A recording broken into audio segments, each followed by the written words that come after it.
Hello everyone and welcome to the episode 1 of Wandering Around podcast. I wanted to talk about how Keith Hill, in my opinion, has improved Bolton Wanderers so far.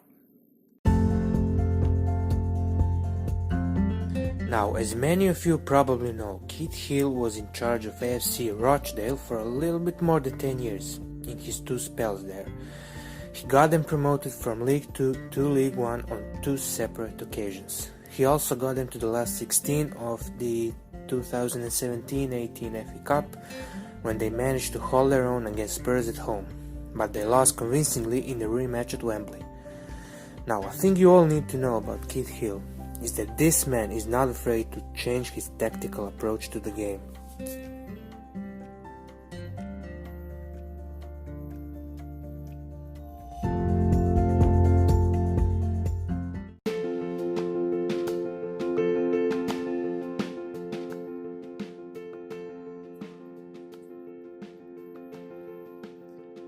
In 10 plus years managing Rochdale, he put his team out in 9 different formations.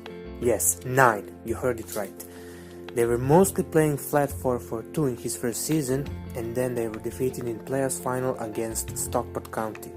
Next year they started off the season a bit shaky, so he was jumping from 4-4-2 to 4-5-1 or attacking 4-3-3, depending on the opponent. In several occasions during his first spell at Rochdale, we've seen this team playing 3-5-2 with 3 at the back, and they even tried putting out a 5-4-1 or 5-3-2 formation in his second spell. Somewhere during the 2013-2014 season, Keith Hill started to favor 4-1-4-1 approach with 1 classic defensive midfielder and 2 offensive-minded midfielders in front of him, while still switching back to 4-4-2 and 4-3-3 on several occasions. Playing 4-4-2 diamond brought him short success in several games, while we also saw Rochdale lining up in 4-4-2 with defensive wingers in Carabao Cup and EFL Trophy games in 2017-18 season. So it's very easy to conclude that Keith Hill is not a very pragmatic manager. He likes to change the formation depending on the opponent, style of play and general situation of the squad at the moment. Whether that is a good thing or not is always in the eye of the viewer. Someone like, for example, Pep Guardiola or Massimiliano Allegri would not be so eager to change because they are very pragmatic. The way their team is set up on the pitch, they just like doing that. While a manager like Jose Mourinho or Diego Simeone would be much more likely to adapt and change. Of course, all 4 of them are world-class managers. They had brilliant results on the pitch, and we can't really say that anyone is wrong. It's just the style of game management.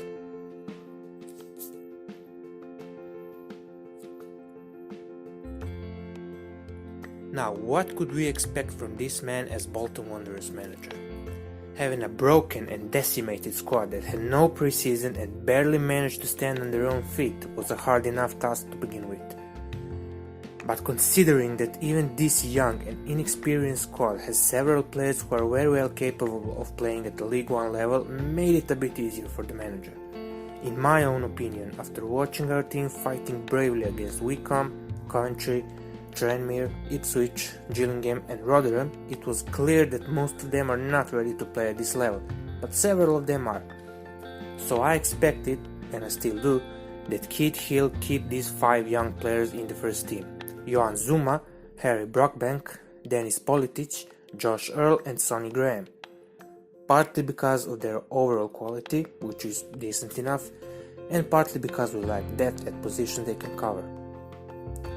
The first big task for our manager was to find a proper holding midfielder so he can implement his 4-1-4-1 formation, and he did it in signing Liam Britcutt, a perfect solution for DM position. Now, some would argue that Jason Lowe could provide a solution, but I beg to differ, as Jason showed many times last season that he likes to roam and with or without the ball, he likes to pose more of a threat going forward. If you disagree, just pay attention to the game against Bristol Rovers and you'll see that we switched to 4-2-3-1 with Lowe and Luke Murphy both playing in the line behind Crawford. Now, with Britcut being out for a while, I think we'll be seeing more of Luke and Jason playing together in the middle. But as Crawford now injured as well against Man City, it is highly possible that we'll be forced to change our shape again and play 4-4-2 without a classic attacking midfielder. Only time will tell. One of the biggest positives in my opinion is the way our defense look at the moment. Yes, we still do concede chances, but I have to remind you all that it takes a lot of time for the defenders to get used to play together. Luckily, Adam Chickson and Josh Emanuel have been fit and healthy, but injuries of Jack Hobbs and Wright forced us to introduce Zuma and Earl back in the team, and luckily they played a very good game at Bristol. I again have to remind that even Adam Chickson wasn't our first option at the left back position, but after Joe Bunning got in a car crash, we had to find another solution. So that made Cahill's job even harder. And by the way, Harry Brockbank has been out as well, and he's the one I'm looking forward to see the most this season, as I really think he can develop to be a good player, maybe even at a championship level. Another big plus in our game has been the recent form of Daryl Murphy and Chris O'Grady, as both of them got their first goals against Bristol Rovers and Man City. We are yet to see the best of Joe Dodu, and I think Keith Hill is definitely yet to find the best position for our most promising young player, which is Denis Politic. He's been playing above all expectations this season, and I've been very impressed with him.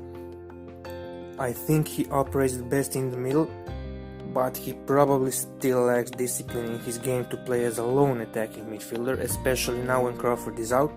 He could be out for a couple of months. So those are even more reasons for me to believe that we will probably be seeing Bolton in a 4-4-2 formation very soon, with both Murphy and O'Grady playing up front, like Luke Murphy and Jason in the middle, and probably Verlinden and Dudu on the wings.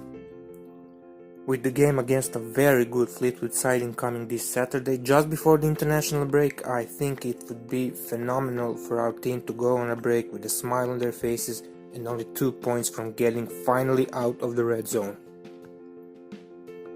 But it is clear that we are gradually starting to see the general idea of Keith Hill, and hopefully it will soon spur some better results coming our way. Thank you for listening, and I'll catch you guys soon.